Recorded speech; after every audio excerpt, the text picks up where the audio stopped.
Hello everybody and welcome back to the Blues Not channel. Today we're once again back with another Quakes preview as we'll be previewing the upcoming Quakes match between the Montreal Impact and the San Jose Earthquakes.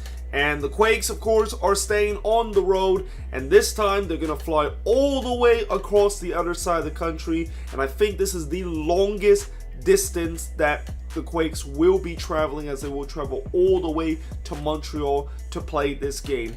And knowing the Quakes and knowing that this is an Eastern Conference game away, most likely this is going to be a loss. But having said that, we are playing against Montreal, and despite the fact that Montreal have looked much better in the previous game, this is an opportunity for us to at least get something on this road trip and at least get some points out of it, because let's face it, the Quakes season, it is almost as dead as our playoff hope. And I think during the weekdays when the front office kind of mentioned about how they are not really going to be pushing any more signing in the summer transfer window, and that they're going to wait till the winter transfer window to sign a couple of their key players and sign those kind of players that we desperately need, or those positions that we desperately need to address. For example, our left back position. It pretty much tells you that the front office has gave up this season.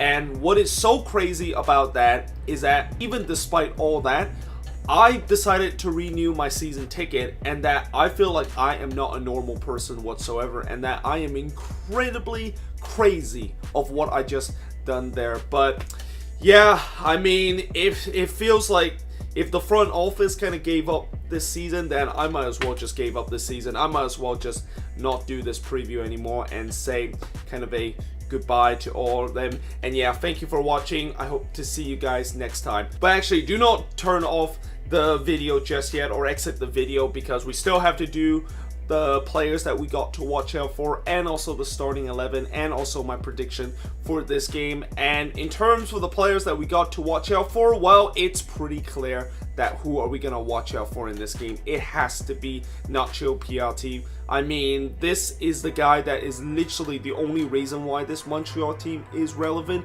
and that it feels like everything always goes in front of him. If he has a good game, then Montreal will be hitting on all cylinder. But if he has a bad game, then Montreal will be looking like what they did against NYCFC the other day, which they just did not do much whatsoever. But knowing that this game is a home game, and since PRT usually always shows up in a home game, this is definitely not going to be easy to try to stop him. Now, talking about the starting 11 for this game, well, unfortunately, the starting 11, as much as I really want to make some adjustment in the starting 11, because I know for a fact that our starting 11 and clearly some of the players that is in this starting 11 clearly does not belong in this starting 11, and I'm hoping that by next season, when we finally start to sign some new players, then we can finally get rid of those guys that clearly do not belong in this starting 11. But as of now, in goal, and the guy that is probably the one guy that I hope we get rid of next year, and that the guy that clearly, out of all 11 players out there that do not belong in this starting 11, is Andrew Tarbell. I mean, I haven't heard anything about JT Marcinkowski being called up from Reno, even though technically I really kind of want him to be called up, because of the fact that it's pretty clear the front office are not going to sign any goalkeeper and not addressing that issue.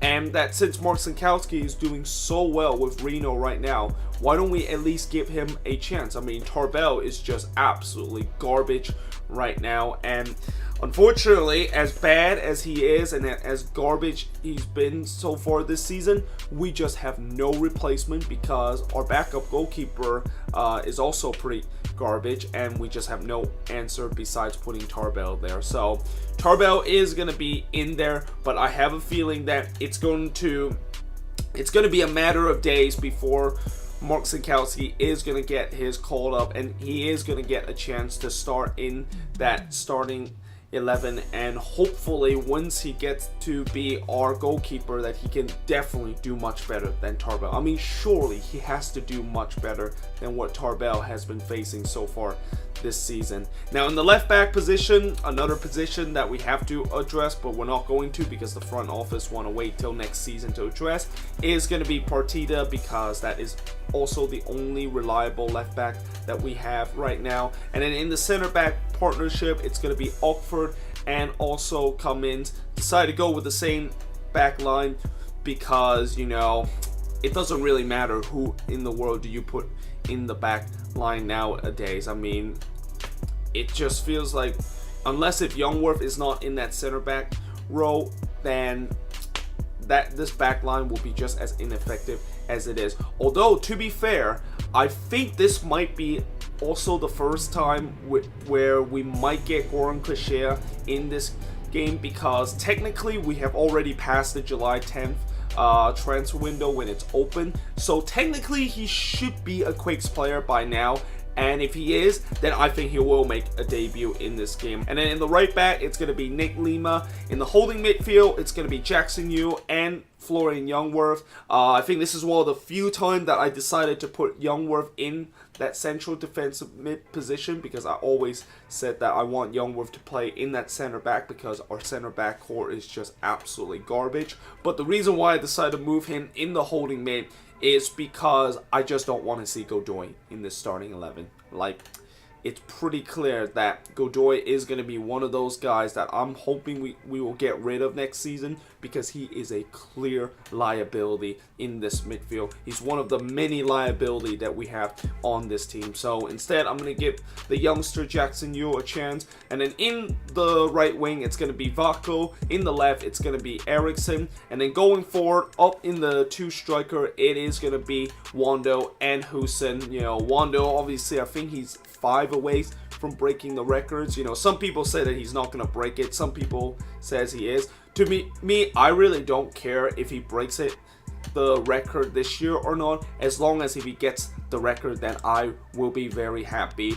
And hopefully Hussein, who hasn't scored in the last 2 games, and I'm hoping this is not because of the fact that since he's been in such a good form that in the last couple of games, yeah, it started to show that he is coming back down to earth, and that the goals that he's been scoring so far, so many times that he has bailed us out in games with his goal, is started to kind of run out, and I hope that is not the case. But I'm going to put him there in the number 9 position alongside with Wando, and that of course is my starting 11 in this game. And as for the prediction of this game, well, despite the fact that we are playing one of the worst team in the Eastern Conference, well, technically they are not the worst team anymore, because technically they're fighting alongside with 4 other teams in the Eastern Conference for that last spot in the playoff position. I'm gonna say that hopefully we can get a draw in this game. I mean, usually when I think maybe in the beginning of the season, and when I look at this game, I would say this would be one of those games that we have a great opportunity to get all 3 points, and that, you know, this is definitely one of the opponents that we can potentially get 3 points and stuff like that. But knowing how this season has gone, yeah, it's not really any more that I'm hoping that we can definitely get 3 points. I mean, if they can get 3 points, then it will be really, really good, and certainly it will be a bit of a surprise that they can actually finally pull off a win and end this long losing streak and winless streak, which, by the way, I didn't mention that our winless streak is now at 9 games. I mean, it is bad right now. But yeah, I'm going to say we're going to draw this one. I'm going to say it's going to be a 1-1 draw between the Quakes and the Impact. And yeah, hope you guys enjoyed this video. If you do, make sure you guys leave a like, smash that subscribe button. I'm thinking of actually doing a live stream during the Quakes versus Impact game on Saturday. Usually I do not do like a live stream during the game and do a live match reaction. But since this weekend, I think I actually have time to do a live match reaction. I am definitely going to do that. Yeah, hope you guys enjoyed this video. Let me know in the comments below what's your starting 11 and the prediction for this game. And yeah, I of course will see you guys next time.